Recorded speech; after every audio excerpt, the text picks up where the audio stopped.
Hello दोस्तों, मेरा नाम प्रिया। ये कहानी तब की है जब मैं 18 साल की थी। इस कहानी में मैं आपको बताने वाली हूँ कि किस तरह मेरे जीजा जी ने मुझे अपनी मीठी मीठी बातों में फंसा लिया और मुझे जीते जी स्वर्ग दिखा दी। मैं दिखने में भोली भाली सी लगती हूँ और खूबसूरत भी हूँ, इसलिए जीजू ने बड़े आराम से मुझे अपनी बोतल में उतार लिया था। मैं पहली बार अपनी दीदी के घर रहने गई थी क्योंकि दीदी प्रेग्नेंट थी और उनका 7वां महीना चल रहा था। लेकिन मुझे क्या पता था कि जीजू इतना भी नहीं सोचेंगे कि मैं उनकी साली हूँ और बहुत छोटी हूँ। पर सच कहूँ तो मुझे भी बहुत मजा आया। मेरी दीदी और जीजा जी शहर के एक बिल्डिंग में रहते हैं और उनका बाकी का परिवार गांव में ही रहता है। जीजा जी को शहर में एक प्राइवेट कंपनी में नौकरी कर रहे थे, जिस वजह से उन्हें गांव छोड़ना पड़ गया था। मेरी दीदी की शादी को 3 साल हो चुके हैं और अब वह माँ बनने वाली थी। दीदी का अभी 7वां महीना चल रहा है, इसीलिए डॉक्टर ने उन्हें काम करने से मना किया है। दीदी के बेड रेस्ट की वजह से जीजा जी काफी परेशान रहते थे क्योंकि घर का ज्यादातर काम उन्हें ही करना पड़ता था और साथ ही साथ नौकरी का काम भी करना रहता था। फिर एक दिन दीदी ने घर पर फोन किया और अपनी समस्या के बारे में सासू माँ को बताया।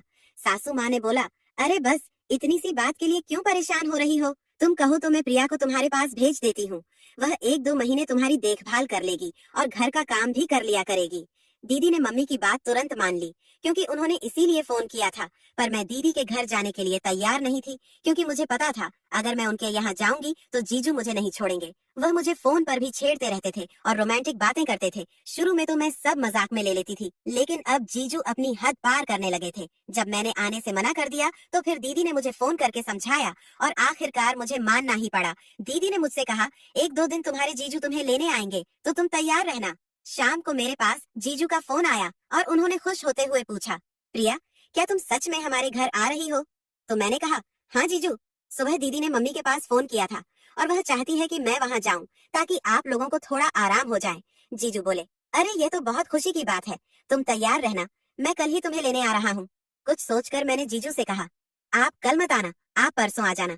मेरी बात सुनकर जीजू थोड़ा परेशान हो गए और बोले, अरे ऐसे क्यों बोल रही हो प्रिया, मैं तो आज ही तुम्हें लेने आ रहा था, लेकिन तुम्हारी दीदी ने मुझे रोक लिया। अब मैं कुछ नहीं सुनूंगा, बस कल तुम तैयार रहना। जीजू अपनी जिद पर अड़ गए थे, इसलिए मैं थोड़ा नरम हो गई। मैंने जीजू को समझाते हुए कहा, जीजू प्लीज मान जाइए ना, कल मेरे कॉलेज में बहुत बड़ा फंक्शन होने वाला है और मैं उसे मिस नहीं कर सकती। सिर्फ कल की ही तो बात है, हम परसों चलेंगे। जीजू मेरी बात मान गए और बोले, अच्छा ठीक है, मैंने तुम्हारी बात मान ली, लेकिन परसों तैयार रहना। मुझे परसों कोई नया बहाना नहीं चाहिए। फंक्शन के अगले दिन जीजू मुझे लेने आ गए। उनके आने से पहले ही मैं नहा धोकर तैयार हो चुकी थी और मैंने जीन्स और टॉप पहन ली थी। कुछ देर तक जीजू पापा के पास ही बैठे रहे और थोड़ी देर बातें करने के बाद वह घर के अंदर आ गए। अंदर आने के बाद वह मुझसे मिले और हमेशा की तरह मुझसे हाथ मिलाया।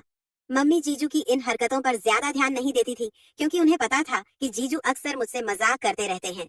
जीजू ने मुझे सिर से पांव तक देखा और बोले, प्रिया तुम तो बहुत कमजोर हो गई हो, पर कोई बात नहीं, जब कुछ दिन मेरे साथ मेरे घर रहोगी तो तुम भी अपनी दीदी की तरह हो जाओगी।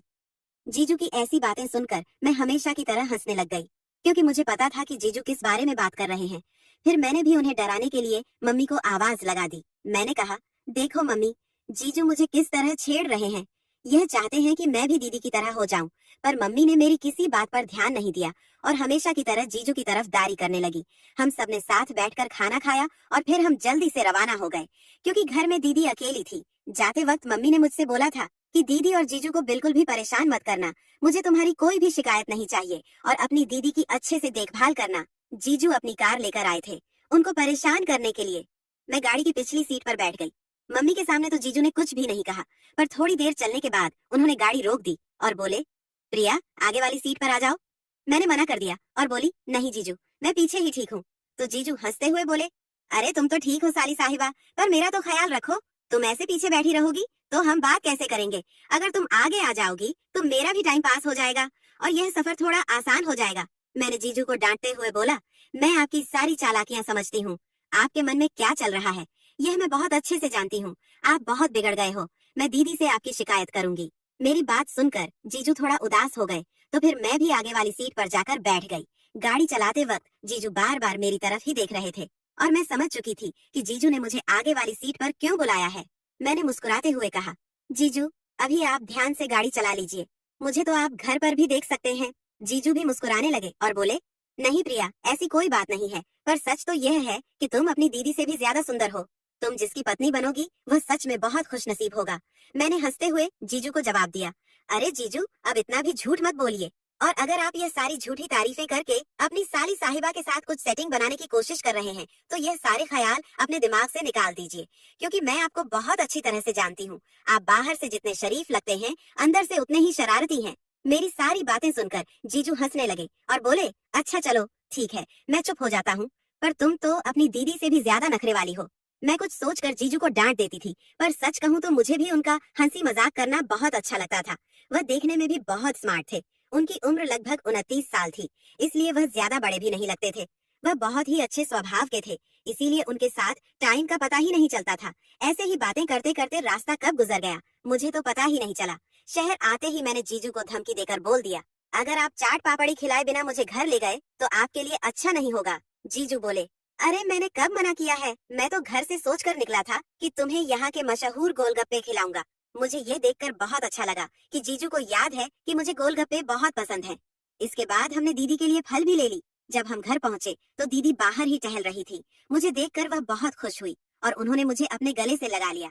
दीदी ने घर के बाहर ही जीजू की क्लास लगा दी और बोली, आप मुझसे यह बोलकर गए थे कि दोपहर तक आ जाऊंगा, पर आपने आते आते रात कर दी। इसके बाद हम सब अंदर आ गए और मैंने दीदी को सेब काट कर दे दिए। जीजू के नहाने के बाद मैंने भी नहा लिया, क्योंकि दिन भर के सफर के बाद हम दोनों थक चुके थे। नहाने के बाद मैं किचन में आ गई और किचन में आकर मैंने देखा कि सारा सामान इधर उधर बिखरा हुआ पड़ा है और घर में भी साफ सफाई नहीं है, क्योंकि पिछले 1 महीने से जीजू ही घर का काम कर रहे थे। सारी सफाई करने के बाद मैंने सभी के लिए चाय बना दी और खाना बाहर से मंगवा ली थी। मैंने दीदी को खाना दिया और उन्हीं के पास बैठ गई। फिर दीदी ने मुझसे कहा कि अपने जीजू को भी खाना दे दो, अगर खाना ठंडा हो गया तो तुम्हें दोबारा गर्म करना पड़ेगा। मैं जीजू को बुलाने गई तो मैंने देखा कि जीजू किसी से बात कर रहे हैं। लगभग 10 मिनट बाद उन्होंने फोन रखा और मुझसे बोले, क्या हुआ प्रिया, क्या तुम्हारी दीदी को फिर से चक्कर आ रहे हैं? मैंने कहा, नहीं जीजू, और अब आप दीदी की चिंता मत कीजिए, आप चलकर खाना खा लीजिए। जीजू बोले, तुम पहले अपने दीदी को खाना खिला दो, क्योंकि उनके दवाइयों का टाइम हो रहा है। अगर खाना लेट खाएगी तो दवाइयाँ भी लेट हो जाएंगी। जीजू नीचे आने में मना करने लगे तो मैंने उनका हाथ पकड़ा और नीचे ले आई। मेरी बात मानकर वह किचन में ही खाना खाने बैठ गए और जीजा जी मुझे भी अपने साथ ही खाना खाने के लिए बैठा लिए। उन्होंने पहला निवाला मुझे खिलाया और दूसरा निवाला खुद खाया और ऐसे करके उन्होंने मुझे अपने हाथों से ही खाना खिला दिया। खाना खाने के बाद मैंने दीदी को गर्म दूध दे दिया और जीजू ने उन्हें सारी दवाइयाँ दे दी। फिर हम दीदी के कमरे में ही बैठकर बातें करने लगे। बातें करते करते कब मेरी आंख लग गई मुझे पता ही नहीं चला। सुबह जब जीजू ने मुझे जगाया तो दीदी मेरे बगल में सो रही थी और जीजू हम दोनों के लिए चाय बनाकर ले आए थे। मैंने जीजू से कहा, अरे आप मुझे उठा देते, मेरी आंख सुबह जल्दी नहीं खुलती है, पर अगर कोई मुझे जगा देता है तो मैं तुरंत उठ जाती हूँ। चाय बनाने के बाद जीजू नहा धोकर ऑफिस जाने के लिए तैयार हो गए। दीदी ने मुझसे कहा कि तुम उनके लिए खाना पैक कर दो, वरना हमेशा की तरह इन्हें बाहर से ही खाना पड़ेगा। मैंने जल्दी से नहाकर जीजू के लिए खाना तैयार कर दिया। थोड़ी देर बाद जीजू किचन में आए और मुझसे बोले, प्रिया तुम अपनी दीदी का ख्याल रखना और टाइम से उसे सारी दवाइयाँ दे देना, क्योंकि आज मुझे वापस आने में थोड़ा लेट हो जाएगा। मैंने जीजू को छेड़ते हुए कहा, क्यों, आज आप किसी के साथ डेट पर जा रहे हैं क्या? जीजू बोले, अरे नहीं प्रिया, ऐसी कोई बात नहीं है, आज रात हमारे मैनेजर का बर्थडे है और मैंने तुम्हारी दीदी से पार्टी में जाने की इजाजत भी ले ली है। इसके बाद जीजू ऑफिस चले गए और मैं घर के कामों में लग गई। जैसा कि जीजू बोल कर गए थे, वह सच में बहुत लेट हो गए थे। मैंने दीदी को खाना खिलाकर उनको सारी दवाइयाँ भी दे दी थी। इतनी सारी दवाइयाँ खाने की वजह से दीदी को जल्दी नींद आ जाती थी और वह गहरी नींद में सो जाती थी। दीदी के सो जाने के बाद मैं जीजू के आने का इंतजार करने लगी। काफी देर इंतजार करने के बाद मैं नहाने चली गई और टाइम पास के लिए दीदी की साड़ी पहनकर देखने लगी। मुझे बचपन से ही साड़ियाँ पहनना बहुत पसंद था और दीदी की ब्लैक कलर की साड़ी मुझ पर बहुत अच्छी लगती थी। साड़ी पहनकर मैंने बहुत देर तक डांस किया और अपना टाइम पास करती रही। इसके बाद मैं साड़ी उतारने ही जा रही थी कि तभी डोर बेल बज गई और मैं समझ गई थी कि जीजू आ गए हैं। मैं जल्दी से दरवाजा खोलने चली गई। जैसे ही मैंने दरवाजा खोला तो जीजू कुछ नशे में लग रहे थे। मुझे साड़ी में देखते ही जीजू बोले, काजल तुम अभी तक सोई क्यों नहीं? उन्होंने मेरे कंधे पर अपना हाथ रखकर मेरा सहारा ले लिया। इसके बाद मैंने भी उनसे कुछ नहीं कहा और धीरे धीरे उन्हें उनके कमरे में ले आई। कमरे में लाकर मैंने उन्हें बेड पर बैठा दिया और बोली, जीजू आप थोड़ी देर यहीं बैठो, मैं आपके लिए खाना लेकर आती हूँ। जैसे ही मैं जाने लगी तो जीजू ने मेरा हाथ पकड़ लिया और अपनी तरफ खींच कर बोले, प्लीज यार आज मना मत करना। अब मैं पूरी तरह समझ चुकी थी कि जीजू मुझे साड़ी में काजल दीदी समझ रहे हैं। मैंने पीछे मुड़कर कहा, जीजू आप गलत समझ रहे हो, मैं काजल नहीं प्रिया हूँ, लेकिन नशे की हालत में जीजू ने मेरी एक बात भी ना सुनी और पिछले 3-4 महीनों की सारी भूख मिटा ली। सुबह हमेशा की तरह जीजू मुझसे पहले ही उठ गए थे। उठते ही उन्होंने मुझे जगाया और बोले, क्या हुआ प्रिया, तुम ठीक तो हो ना? मैंने नींद में सिर्फ इतना ही बोला कि जीजू मुझे थोड़ी देर और सोने दीजिए ना। मुझे देखकर जीजू यही सोच रहे थे कि शायद उनसे नशे में कुछ गलत हो चुका है।